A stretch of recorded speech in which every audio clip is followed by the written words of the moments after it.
샬롬 평안하십니까? 3월 2일 수요일 큐티 말씀 함께 묵상하도록 하겠습니다. 오늘 함께 묵상할 말씀은 마가복음 6장 1절로 6절까지의 말씀입니다. 오늘 큐티 본문의 제목이 익숙함으로 믿지 못하는 죄 이렇게 되어 있습니다. 예수님께서 이제 갈릴리에서의 사역을 마치시고 고향인 나사렛으로 두 번째 방문을 합니다.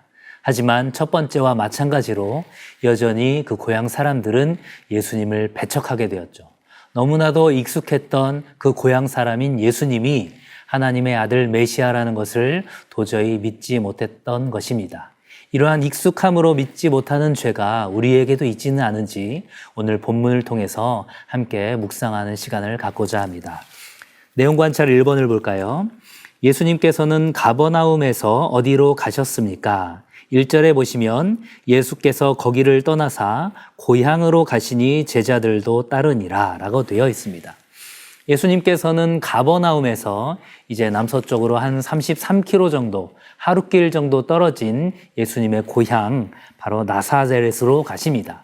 이 가버나움에서는 혈루병 걸린 여인을 치유하시고 회당장 야이로의 딸을 살리셨던 그런 기적을 벌이셨지만 이곳 나사렛에서는 그런 일들을 벌이시지 않으십니다.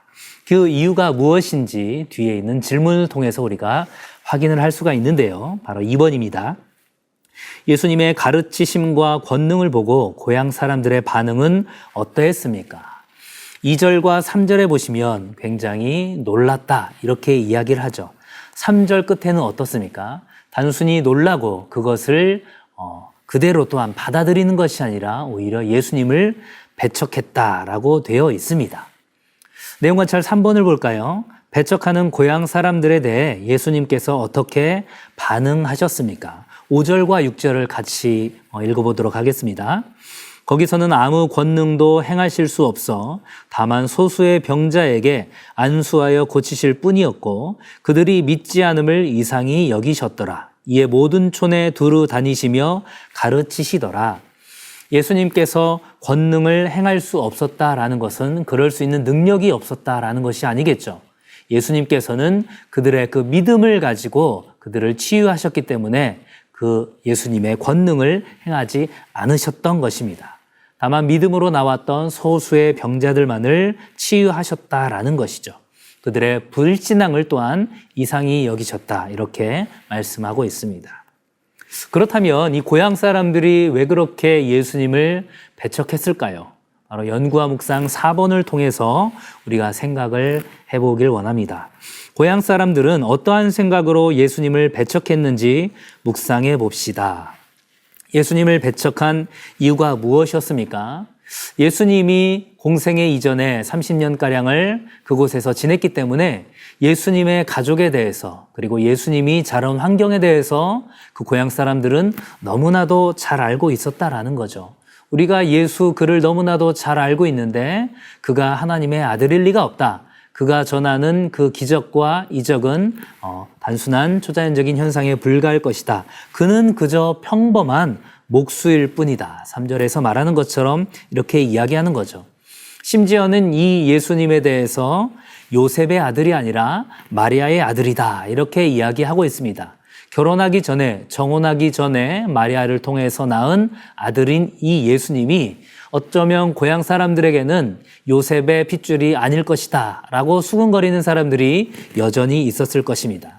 그의 가족들이 누구인지 야고보와 요셉과 유다와 시몬의 형제가 있다라는 것들을 너무나도 잘 알고 있었을 것이고 그가 공생애 이전에 예수님께서 그 목수의 일을 했던 그 모든 일들을 보면서 너무나도 평범한 그가 너무나도 우리에게는 익숙한 존재인 그가 하나님의 아들일 일이 없다라고 배척하는 그 모습을 우리가 보게 되는 것입니다. 바로 이러한 익숙함이라는 것이 믿지 못하는 죄에 이르게 되는 안타까움에 빠지게 되죠. 이후 성경에서는 예수님께서 또다시 나사렛을 방문하셨다라는 기록이 등장하지 않고 있습니다. 우리에게는 영원히 예수 그리스도를 영접할 수 있는 기회가 있는 것 같지만 그 기회는 유한하다라는 것들을 우리에게 상징적으로 보여주고 있습니다. 삶의 적용 5번 문제를 한번 볼까요? 익숙함은 진리를 믿지 못하게 합니다. 나사렛 사람들처럼 나도 복음의 메시지를 받아들이지 못하거나 진리를 따라 살지 못하는 부분들은 무엇인지 생각해 봅시다 라고 되어 있죠. 이 익숙함이라는 것이 우리에게 많은 유익을 주지만 오히려 그 익숙함이 우리에게 방해되는 경우가 많이 있다라는 것들을 생각해 보게 됩니다. 익숙한 설교자, 익숙한 말씀, 그리고 익숙한 환경, 이 모든 것들이 그저 내가 아는 것으로만 그칠 수 있다라는 것이죠. 우리가 아는 것과 우리가 믿는 것과 우리가 행하는 것, 이 세 가지가 모두 한 가지로 연결이 될 때 우리의 믿음은 더욱더 성장할 수 있을 것입니다. 이러한 익숙함이 우리의 믿음을 성장하는 데 방해하지 못하도록 우리의 마음이 날마다 새롭게 함을 받아서 하나님의 복음의 말씀을 더욱더 깊이 감사함으로 받아들이며 그렇게 나갈 수 있는 오늘 하루의 삶이 될 수 있기를 주님의 이름으로 간절히 축원합니다. 감사합니다.